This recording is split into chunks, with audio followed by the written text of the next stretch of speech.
बड़ा भयानक जीव है इस जग में दामाद, सास ससुर को चूस कर देता बर्बाद, कर देता बर्बाद। खुद खाओ पियो न खाओ, जो कुछ हो वह पास उसे बस देते जाओ। लोभी दामाद धर लिए मुँह बाए खड़ा, इस जग में दामाद भयानक जीव बड़ा। दिन दिन बाढ़े महंगैया मैं का करूं, दीन दयाल बिरद संबारी, छूट पड़े चौपैया मैं का करूं, दिन दिन बाढ़े महंगैया मैं का करूं।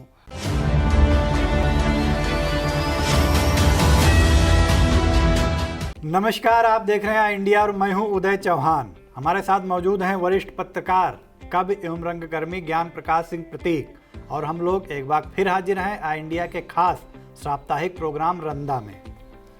आज के प्रोग्राम की शुरुआत करते हैं एक ऐसे सियासी बयान से जो इन दिनों सीतापुर में चर्चा का विषय बना हुआ है। दरअसल सीतापुर सदर सीट से पहली बार विधायक चुने गए राकेश राठौर गुरु नगर विकास राज्य मंत्री भी बना दिए गए हैं, और कल ही वो शहर में भ्रमण के लिए निकले थे, शहर की समस्याओं को देखने, और इस दौरान उन्होंने नागरिकों से जो बात कही वो अपने आप में खासा सुर्खियों में छाई हुई है।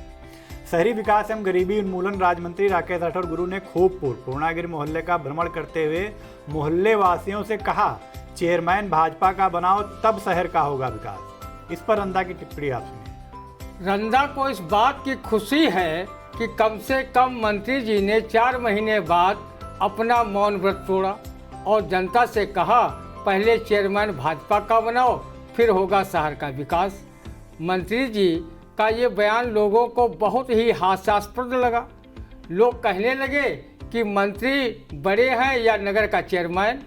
जल भराव की समस्या खूबपुर पूर्णागिरी आज मोहल्लों के लोगों को जीना दुश्वार कर रही है। मंत्री जी के पास लगता है इन समस्याओं के निदान कराने का कोई मंत्र ही नहीं है। कब बाबा मरे और कब बैल बिकाए की राह आखिर जनता कब तक देखे। अगर मंत्री जी के कथनानुसार भाजपा का पालिकाध्यक्ष नहीं होगा तो कोई भी नगर की समस्या वो दूर नहीं कर पाएंगे। जब आप भाजपा के विधायक और मंत्री हो, दूर नहीं कर पाओगे तो क्या भाजपा का पालिकाध्यक्ष अगर बन भी गया तो क्या दूर कर पाएगा।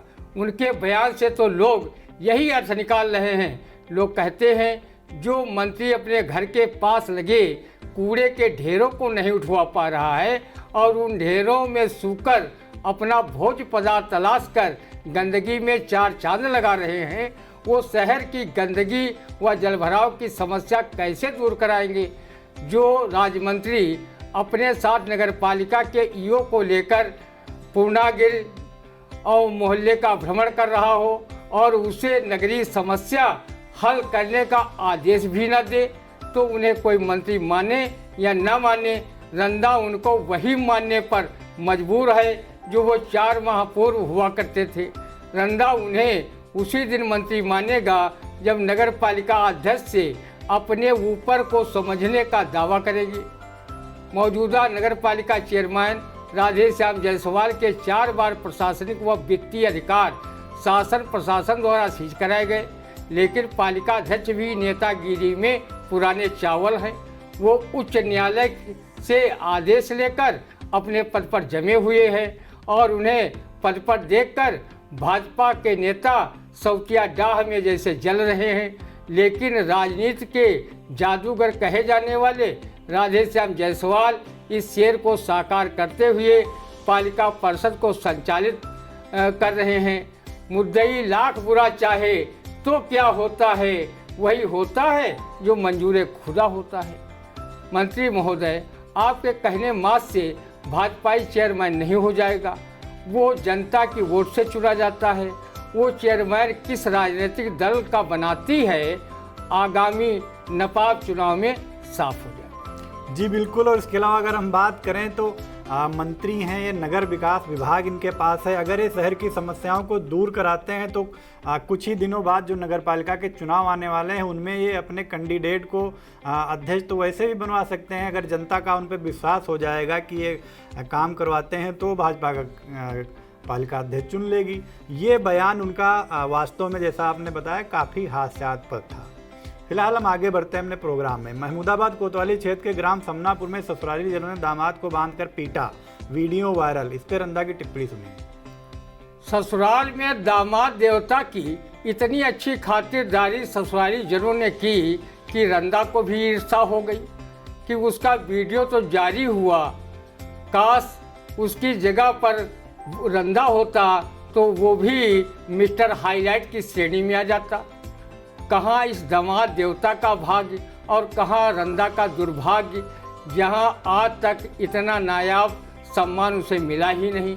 यह सम्मान महमूदाबाद कोतवाली क्षेत्र के ग्राम खेतौरा निवासी संजय को उसकी ससुराल ग्राम समनापुर में ससुराली जनों ने पीट कर किया और वीडियो भी वायरल कर दिया। उसे सोशल मीडिया पर बिना कुछ किए धरे अच्छा खासा प्रचार भी मिल गया। रंदा ने अनुभव किया है, अगर अपनी पत्नी को अच्छा वैवाहिक सुख दिया तो ससुराली जन दामाद को सिर आँखों पर बिठाएंगे। सास तो दामाद के लिए पलक पावड़े ही बिछाए रहती है, वो अच्छे व्यंजन भी खिलाती है तथा विदाई के समय घर की नज़रों से चुराकर धन भी उसे दे देती है। अगर उसकी पुत्री को मारा पीटा तो सास ससुर साले वैसे ही खातिरदारी करते हैं जैसे दामाद संजय की खातिरदारी ससुराल में हुई है। संजय जैसे दामाद की दशा पर किसी कवि ने एक कविता भी लिखी है। बड़ा भयानक जीव है इस जग में दामाद, सास ससुर को चूस कर देता बर्बाद, खुद खाओ पियो न खाओ, जो कुछ हो वह पास उसे बद देते जाओ। लोभी दामाद धन लिए मुँह बाए खड़ा, इस जग में दामाद भयानक जीव बड़ा। जी बिल्कुल। दूल्हा अमेरिकन में दुल्हन को दी मद्रास उच्च न्यायालय की मदुरई पीठ में ऑनलाइन शादी की दी मंजूरी। इस पर रंदा की टिप्पणी सुनिए। रंदा मद्रास उच्च न्यायालय की मदुरई पीठ के इस महत्वपूर्ण निर्णय का तहे दिल से स्वागत करता है और ऑनलाइन शादी करने की कोर्ट से अनुमति पाने वाले NRI राहुल एल मधु व कन्या कुमारी निवासी कुमारी कन्या वासिनी सुदर्शिनी को उनके सुखी दाम्पत्य जीवन के लिए रंदा शुभकामनाएं देता है। अगर कहीं ऑनलाइन शादी की तरह ऑनलाइन सुहागरात व बच्चों के जन्म लेने का सुख प्राप्त होने लगे तो रंदा ये सुख लूटने में देरी नहीं करेगा, भले ही इसके लिए रंदा को सरकार या कोर्ट का सहारा क्यों ही ना लेना पड़े। जी बिल्कुल। आजकल ऑनलाइन सारी चीज़ें डिजिटलीकरण की ओर बढ़ रही हैं और इस क्रम में जो एक कोर्ट ने दी है मंजूरी, ये भी अपने आप में एक अनोखी बात ही कही जाएगी। फिलहाल हमारी अगली खबर, नाग पंचमी पर श्रद्धालुओं ने नागों को पिलाया दूध, सपेरों को दी दान दक्षिणा। इस पर रंदा की टिप्पणी सुनिए। रंदा ने नाग पंचमी के त्योहार का महत्व भविष्य पुराण में पढ़ा है। रंदा नाग पंचमी पर जब कटोरे में दूध लेकर नाग देवता को पिलाने के लिए घर से निकलता है तो उस समय सपेरों के पास वाले असली नाग देवता से भयानक व विषधर नाग मानव रूप में विचरण करते हुए मिल जाते हैं। रंदा असमंजस में पड़ जाता है कि दुग्ध पान कराए ये मानव रूप में विचरण कर रहे महान विषधारी नागों को या सपेरों वाले नागों को। रंदा का मानना है अगर सपेरे वाले नाग देवता गुस्सा हो जाएंगे तो वो एक या दो को डसकर अपनी गुस्सा शांत कर लेंगे, लेकिन मानव रूपी खद्दरधारी नाग गुस्सा हो गए तो वो जनता के हित में बनी लोक कल्याणकारी योजनाओं को डसकर निकल जाएंगे। अधिकारी कर्मचारी वर्ग में भी बहुत से मानव रूपी विषधर नाग पाए जाते हैं। वो योजनाओं की रकम वैसे निकल जाते हैं यह सांप चूहों व मेढकों को जिंदा निकल जाते हैं और शांत चित्त होकर उन्हें हजम करते रहते हैं। पत्रकारों में भी अनेक विषधर नाग हैं जो भ्रष्टाचार कदाचार छिपाने के लिए अधिकारियों नेताओं के बीच भाट भोंपू की भूमिका निभाते हैं और अपना उनसे उल्लू सीधा करते हैं। बहुत से नागधारी पत्रकार दलाली में भी संलिप्त हैं। बहुत से आपराधिक तत्व पत्रकारिता को सॉफ्ट कॉर्नर मानकर अपने पीछे काले कारनामों पर पर्दा डालने का काम करते हैं। ऐसे पत्रकारों के सम्मान में रंदा ये शेर उन्हें सादर समर्पित कर रहा है। बड़ा जालिम है अखबार का मुलाजिम भी, खुद में तो खबर है पर दूसरों की लिखता है।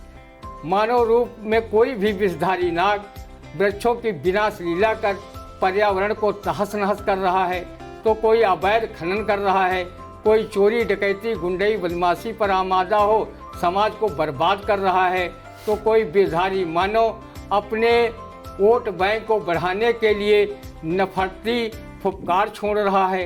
रंदा एक नाग को दूध पिलाकर नाग पंचमी के त्यौहार का पूर्ण लाभ अर्जित करने निकला था, लेकिन जब उसे मानव रूपी नाग ही नाग मिल गए तो वो किसी नाग को बिना दूध पिलाए घर वापस आ गया। जब नाग पंचमी का त्यौहार आता है तब रंदा अपने परम मित्र व पेशे से अधिवक्ता चंद्रगुप्त श्रीवास्तव को दूध पिलाने की इच्छा करता है। इस बार भी रंदा ने उन्हें काफ़ी खोजा, वो नहीं मिले। पता चला वो अपने इंजीनियर पुत्र के वहाँ बम्बई में अपनी भावी बुढ़ौती को स्वर्णिम बना रहे हैं। रंदा इस नाग पंचमी पर उन्हें दूध नहीं पिला सका, इसका उसे जीवन भर मलाल रहेगा। जी बिल्कुल। राष्ट्रमंडल खेल में 19 साल के जेरेमी लाल रिनुनमा ने भारोत्तोलन में भारत को दिलाया दूसरा सोना। इस पर रंदा की टिप्पणी सुनिए। जुग जुग जियो मिजोरम के लाल, जेरेमी तुमने राष्ट्रमंडल खेल में कर दिया कमाल। भारोत्तोलन में सोना पाकर रंदा सहित देशवासियों को किया खुशहाल, पूरा देश तुम पर निहाल। 19 साल की अवस्था में जेरेमी ने भारोत्तोलन में स्वर्ण पदक प्राप्त कर माँ भारती का सिर गर्व से पूरी दुनिया में ऊंचा किया है। देशवासियों को जेरेमी की इस महान उपलब्धि पर नाज है। रंदा देशवासियों की तरफ से उन्हें शुभकामनाएं देता है कि वो इसी प्रकार अपनी प्रतिभा का परिचय देते रहें और दुनिया में अपना व देश का नाम रोशन करते रहें। जी बिल्कुल। लोकसभा में महंगाई मुद्दे पर बहस के दौरान पूर्व वित्त राज्य मंत्री व भाजपा सांसद जयंत सिन्हा ने कहा, विपक्षी बना रहे महंगाई को मुद्दा जो है ही नहीं। इस पर रंदा की टिप्पणी सुनिए। आदरणीय पूर्व के वित्त राज्य मंत्री व भाजपा सांसद जयंत सिन्हा जी, आपके महंगाई वाले वक्तव्य पर रंदा सिर्फ इतना कह सकता है, जाके पैर न फटी बिवाई सो का जाने पीर पर आई। आपके लिए वास्तव में महंगाई है ही नहीं, विपक्षों के पास कोई काम नहीं, वो फ्री फोकट में चिल्लिपों मचा रहे हैं। सांसद महोदय, आप प्रतिमाह लाखों रुपए वेतन व भत्ता पाते हैं, सरकारी सुख सुविधाओं का उपभोग करते हैं, आपको लोग लाखों रुपए के गिफ्ट भी अपना काम निकालने के लिए दे जाते होंगे। आप केंद्रीय वित्त राज्य मंत्री भी रह चुके हैं, आप देश के खजाने पर भी बैठ चुके हैं। जो भी नेता देश के खजाने पर बैठा होता है या बैठ चुका होता है, वो अपने आप को धन के राजा कुबेर से भी अपने को सीनियर समझने लगता है। अगर आप सत्ता पक्ष के बजाय विपक्ष में होते तो आपको भी महंगाई का दंश दिखाई देता, जिसे गरीब व मध्यम वर्ग की जनता झेल रही है। यूपीए की मनमोहन सरकार ने तो आप लोग तो नारा लगा रहे थे, बहुत हुई महंगाई की मार। अब की बार भाजपा सरकार, मनमोहन सिंह की सरकार में करीब 400 रुपये में मिलने वाला सिलेंडर आज करीब 1100 रुपये में मिल रहा है। दही आटा तक जीएसटी की मार से बेहाल है। आपको महंगाई दिख नहीं रही है, इसलिए आप अपने चश्मे का नंबर ठीक कराइए। खुदा कसम वो अपने आप दिखने लगेगी। आपके बयान से रंदा सरीखे लोग महंगाई की मार से जख्मी हैं और वो अपने आपके शासन द्वारा दिए गए खाद्यान्न के साथ नमक को खाने के बजाय उन जख्मों पर लगाने का काम कर रहे हैं जो आपकी सरकार ने महंगाई के रूप में दिया है। आदरणीय सिन्हा जी, अगर महंगाई नहीं है तो कवि दूधनाथ श्रीश को महंगाई पर एक कविता क्यों लिखनी पड़ी, दिन दिन बाढ़े महंगैया मैं का करूं, दीन दयाल बिरद संबारी, छूट पड़े चौपैया मैं का करूं, दिन दिन बाढ़े महंगैया मैं का करूं। महंगाई से रसोई का बजट फेल होने पर महिलाएं आपको व आपकी सरकार को इस गाने से कोस रही हैं। विदेशवा माफिया जो कमात हैं, महंगाई डाइन खाए जाते हैं। इसलिए ऐसी अनर्गल बयानबाजी से आपको बचना चाहिए, नहीं तो ये पब्लिक है जो सब कुछ जानती है, अंदर क्या है बाहर क्या है वो सब कुछ पहचानते हैं। जी बिल्कुल।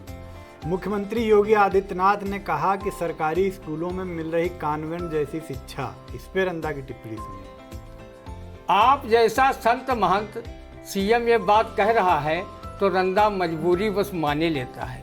उसे ना तो बुलडोजर से अपनी झुग्गी झोपड़ी गिरवानी है और ना तमाम झूठे मुकदमे ही लदवाने हैं। आप खुश हो तो रंदा खुश।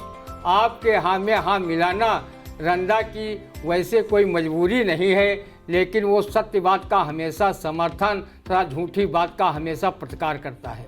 रंदा भी अपने विचारों से संत महंत है। वो झूठ बराबर तप नहीं, साच बराबर पाप, जाके हृदय झूठ है ताके हृदय आप की काव्य पंक्ति कभी जीवन में स्वीकार नहीं कर सकता। रंदा महात्मा गांधी, हजरत मोहम्मद साहब, गुरु नानक, संत रविदास, कबीर दास, ईसा मसीह तथा मर्यादा पुरुषोत्तम श्री राम सहित देश के अनेक महापुरुषों कवियों के बताए मार्ग पर चलने वाला है।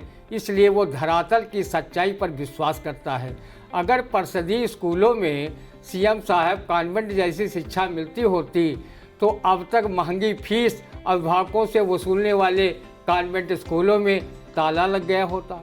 सभी बच्चे कॉन्वेंट स्कूलों को टाटा बाय बाय कहकर अपना भविष्य परिषदीय स्कूलों में तलाश रहे होते।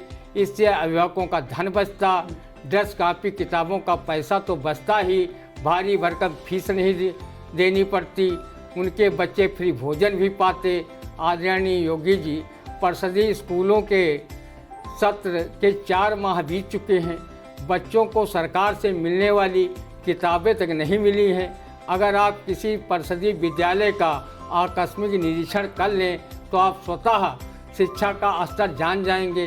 कक्षा 4 व 5 के बच्चे ना तो फर्राटेदार हिंदी में पढ़ पाते हैं और ना ही उन्हें 20 तक का पहाड़ा ही याद है। सिर्फ विद्यालय भवनों का रंग रोगन कराने, खाना खिलाने व ड्रेस के 1200 रुपया अभिभावकों के खाते में भिजवाने से परिषदीय स्कूलों का शिक्षा स्तर नहीं सुधर सकता। शिक्षा स्तर तभी सुधरेगा जब बच्चों को समय पर पढ़ाई कापी किताबें पढ़ने को मिलेंगी, अध्यापक पढ़ाने में रुचि लेंगे और शिक्षा विभाग के अधिकारी विद्यालयों की समय समय पर मॉनिटरिंग करेंगे। सीएम साहब सिर्फ कहने भर से परिषदीय स्कूल शैक्षिक गुणवत्ता में कॉन्वेंट जैसे नहीं हो पाएंगे। इसके लिए परिषदीय विद्यालयों को मेहनत करनी पड़ेगी। डीएम के सवालों पर उस समय अफसर बगले झांकने लगे जब वो नगर पालिका परिषद सीतापुर का औचक निरीक्षण कर रहे थे। इस दौरान कई खामियां मिलने पर उन्होंने जानकारी ली तो तमाम लिपिक संतोषजनक उत्तर नहीं दे सके। शहर में जलापूर्ति की स्थिति की भी नहीं दे सके जानकारी। इस पर रंदा की टिप्पणी सुनिए। ये सवाल तेज तर्रार जिलाधिकारी अनूप सिंह ने किया है तो पालिका अफसर बगले झांकेंगे ही। थोड़ा लापरवाह अफसरों पर कार्रवाई कराने वाला सवाल भी डीएम साहब महोदय कहीं दाग देते तो नपाब के अफसर बगले झांकने के बजाय न जाने क्या क्या झांकने लगते।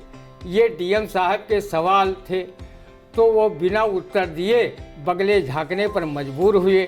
यही सवाल जब नगर पालिका के अफसरों से रंदा सरीखे नागरिक समस्याओं को दूर करने हेतु शिकायत के रूप में करते हैं तो ये अफसर मौनी बाबा हो जाते हैं और उन्हें या तो तवज्जो नहीं देते हैं या फिर वो अपने मोबाइल में शिकायत अनसुनी कर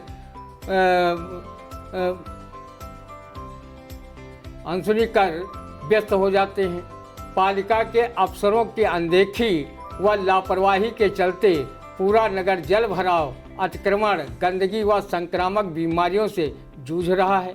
नपाब अफसरों पर किसी के सवाल जवाब से कोई फर्क नहीं पड़ता। वो इस शहर को आत्मसात कर अपनी ड्यूटी का समय काट रहे हैं। वही रफ्तार बेढंगी जो पहले थी वो अब भी है। जलापूर्ति सहित अनेक जानकारियां डीएम साहब को तो वो तब देते जब वो इस क्षेत्र में अपने कर्तव्यों का निर्वहन किए होते। पानी की टंकियों की सफाई बरसों से नहीं हुई है, न उसमें दवा डलवाकर विसंक्रमित ही कराया गया है। हो सकता है कि कागजों पर पानी की टंकियों में दवा पड़ गई हो और उसे रंदा से छिपाया जा रहा हो। जी, प्रधानमंत्री नरेंद्र मोदी ने कहा कि तिरंगा देने वाले महान पिंगली वेंकैया का हमेशा देश रहेगा ऋणी। इस पर रंदा की टिप्पणी सुनिए। माननीय पीएम महोदय, तिरंगा देने वाले महान पिंगली वेंकैया की तरह देश आपका भी ऋणी रहेगा, जिसे आप स्वाधीनता के अमृत महोत्सव के उपलक्ष्य में घर घर पहराने की अपील कर रहे हैं। जिस मातृ संगठन आरएसएस के नागपुर मुख्यालय में 52 वर्ष तक तिरंगा नहीं फहराया गया, उसी मातृ संगठन से निकलकर आप गुजरात के मुख्यमंत्री बने तथा 2014 से लगातार अब तक आप देश के प्रधानमंत्री बने हुए हैं। कम से कम आपने तिरंगे का राष्ट्रीय महत्व व सम्मान समझा और इसे घर घर फहराने का आह्वान आम भारतीयों से किया। रंदा ने पीएम महोदय से अनुरोध किया है कि तिरंगा हमारे देश के आन बान शान का सम्मानित रूप है, जिस पर हर भारतीय को गर्व है। इस तिरंगे को नियमितः व सम्मान के साथ फहराया जाना चाहिए। कहीं पर इसकी शान में गुस्ताखी हुई तो रंदा को ही नहीं बल्कि हर देशभक्त नागरिक को हार्दिक कष्ट होगा। रंदा हमेशा तिरंगे की शान में ये कविता की पंक्ति गुनगुनाया करता है। झंडा ऊंचा रहे हमारा, विजयी विश्व तिरंगा प्यारा, इसकी शान न जाने पाए चाहे जान भले ही जाए। जी बिल्कुल, तिरंगा हमारे देश की आन बान और शान है, इसमें कोई दो राय नहीं है। फिलहाल हम आगे बढ़ते हैं। आई इंडिया के editor in chief Pankaj Singh Gaur ने बिस्वा तहसील के गोलोक कोडर ग्राम पंचायत के पासीन पुरवा के निकट सरयू नदी के निकट तट पर बैठे घड़ियाल से 8 फीट की दूरी पर जाकर उसके हर गतिविधि की कवरेज की। इस पर रंदा की टिप्पणी सुनिए। आई इंडिया के editor in chief Pankaj Singh Gaur वास्तव में जानदार, शानदार व साहसी वरिष्ठ पत्रकार हैं। कोई अच्छी व सनसनीखेज खबर की कवरेज के लिए वो अपनी जान जोखिम में डालने से भी परहेज नहीं करते। सरयू नदी के किनारे बैठे भारी भरकम घड़ियाल को देखकर रंदा जहां मारे डर के उल्टी सांसें ले रहा था और भगवान से दुआ मांग रहा था कि कहीं घड़ियाल श्री गौर पर हमला न कर दें, क्योंकि वो 8 फीट की दूरी से घड़ियाल के हर गतिविधि का कवरेज कर रहे थे। कहीं वो हमला कर देता, इस आशंका से रंदा काफ़ी डरा हुआ ईश्वर से प्रार्थना कर रहा था कि वो श्री गौर को सही सलामत रखे, भले ही उनकी जगह पर घड़ियाल रंदा का निवाला बना ले और अपनी क्षुधा शांत कर ले। ईश्वर ने रंदा की प्रार्थना सुनी और पंकज सिंह गौर घड़ियाल की सोते जागते उठते बैठते चलते रेंगते की कवरेज करके दर्शकों को लाइव दिखाते रहे। घड़ियाल के सोने के समय वो बार बार कह रहे थे कि घड़ियाल देखो सो रहा है, बल्कि घड़ियाल के सोने के लिए जैसे वो समाचार नहीं कोई लोरी सुना रहे हों। उनके साहसी पत्रकारिता से रंदा खुश हुआ, लेकिन एक बात से दुखी है कि उन्होंने जैसी बाइट नेताओं की लिया करते हैं वैसी बाइट उन्होंने घड़ियाल से क्यों नहीं ली, जबकि घड़ियाल पर क्षेत्रीय जनों का आरोप है कि पिछले वर्ष एक बच्ची को खा गया था और नदी के किनारे के बगुले भी उसके फ्री राशन का हिस्सा बन गए थे। 2 गायों पर उसने हमला भी किया था। इतने गंभीर आरोपों पर भाई पंकज सिंह गौर द्वारा घड़ियाल की बाइट न लेना समझ से परे है। वैसे खबर के मामले में पंकज सिंह गौर खतरों के खिलाड़ी रहे हैं। इस खबर से पूर्व उन्होंने कई साहसपूर्ण सनसनीखेज खबरों का कवरेज किया है। उन्होंने सदरपुर थाना इलाके में कुएं में गिरे तन्वीर को कवर किया। थानगांव इलाके में 15 साल पूर्व ग्रामीणों पर हमला कर भागे शेर को नदी के किनारे 30 फीट की दूरी पर कवर किया। ये खबर सहारा समय में चर्चा का उस समय विषय बनी थी। 18 साल पहले रामकोट इलाके के मुस्तफाबाद गांव में गैंडे की खबर को लगातार 3 दिनों तक कवर किया। कवरेज के दौरान बेहोश किया गया गैंडा जब होश में आया तो लोगों में भगदड़ मची, लेकिन कोई जनहानि नहीं हुई। श्री गौर ने 8 साल पहले इमिलिया सुल्तानपुर के कुरैया उदयपुर में तेंदुए को 10 फीट की दूरी से कवर किया। 7 साल पहले बिस्वा के एक बंद ईंट भट्ठे में छिपे तेंदुए को कवर किया। उस दौरान तेंदुआ छिपा रहा और बाद में निकल भागा। पिसावा इलाके में बाघ को कवर करते समय नीलगाय पर हमला किया था। वहीं रामकोट इलाके में मरे नाग के पास कई दिनों तक भूखी प्यासी नागिन को बैठी थी, जिसे उन्होंने कवर किया। जबकि अटरिया इलाके में तेंदुए को कवर किया। उनकी ये साहसपूर्ण कवरेज काफ़ी चर्चा का विषय रही। महान पत्रकार रहे गणेश शंकर विद्यार्थी के सत्साहस लेख की याद पंकज सिंह गौर के कवरेज को देखकर आ रही है। उस लेख में कहा गया है कि एक राजा के वहाँ दो लोग योद्धा वेश में नौकरी मांगने आए। तो राजा ने कहा कि आप क्या कर सकते हैं? तो उन्होंने कहा हम आपके लिए युद्ध कर सकते हैं, हम वीर योद्धा हैं। राजा ने कहा आप परीक्षा दीजिए कि आप वीर हैं। दोनों ने अपनी तलवारें निकाल ली और एक दूसरे से युद्ध करने लगे। परिणाम ये हुआ, कुछ देर बाद दोनों लड़ते हुए मर गए। कहने का अर्थ ये है कि ऐसे साहसी कवरेज से क्या फ़ायदा कि अपने जान की बाजी लगा बैठें। लोग कहते हैं अगर जान है तो जहान है। नज़दीक के बजाय दूर से इन खूंखार जंगली व जली जीवों व पशुओं का कवरेज कर लेते तो क्या आपके दर्शक आई इंडिया पर कवरेज की कोई शिकायत करते?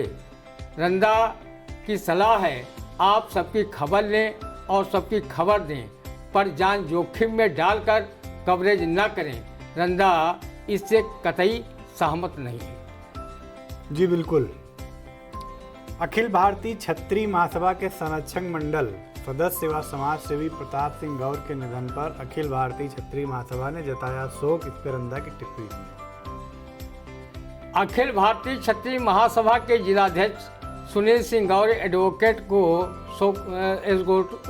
ने शोक सभा का आयोजन कर प्रताप सिंह गौर को शोक श्रद्धांजलि अर्पित की और ईश्वर से प्रार्थना की कि उनकी आत्मा को शांति प्रदान करें। रंदा का लेखक भी स्वर्गीय गौर को श्रद्धा सुमन अर्पित कर दुख व्यक्त किया है। सुनील सिंह गौर ने कहा वो जीवन भर अखंड कुंवारे रहकर समाज की अनेक शादियां कराई। वो एक अच्छे संगठनकर्ता भी थे। क्षत्रिय समाज के सुख दुख में आगे खड़े रहते थे। उनके निधन से जो अपूर्णीय क्षति हुई है उसकी भरपाई निकट भविष्य में संभव नहीं है। ऊर्जावान पत्रकार हिमांशु सिंह मोनू ने अपने शोक संदेश में कहा कि प्रताप सिंह गौर ने आजीवन क्षत्रिय समाज को एकजुट रखने के लिए गांव-गांव जाकर आपस में जोड़ा, उनके आपसी मतभेदों को सुलझाने का कार्य किया। ऐसे समाज के लोगों के दम पर क्षत्रिय समाज जनपद ही नहीं पूरे देश में एकजुट है और विभिन्न क्षेत्रों में अपना कीर्तिमान स्थापित कर रहा है। शोक सभा में जिलाध्यक्ष सुनील सिंह गौर ने संबोधन के समय इतने आंसू टपकाए जितनी बूंदें इस मघा नक्षत्र में भी इस साल नहीं टपकी। रंदा ने इन्हें 2 रुमाल उपलब्ध कराए जो आंसुओं से गीले हो गए थे। रंदा किसी की मौत पर थोड़ा गमगीन जरूर होता है, पर वो यथार्थ व घड़ियाली आंसू कभी नहीं टपकाता, क्योंकि उसने गीता में पढ़ा है इसमें भगवान कृष्ण ने अर्जुन से कहा है कि आत्मा अजर अमर है। जिस प्रकार मनुष्य अपने जीर्ण शीर्ण कपड़ों का परित्याग कर नवीन वस्त्र धारण करता है, वैसे ही आत्मा पुराने शरीर को त्याग कर नए शरीर को धारण करता है। जी बिल्कुल। तो ये था हमारा आज का खास प्रोग्राम रंदा। हम अगले सप्ताह इसी दिन इसी समय फिर हाजिर होंगे अपने इसी खास प्रोग्राम में। तब तक के लिए हमें दीजिए इजाज़त। नमस्कार।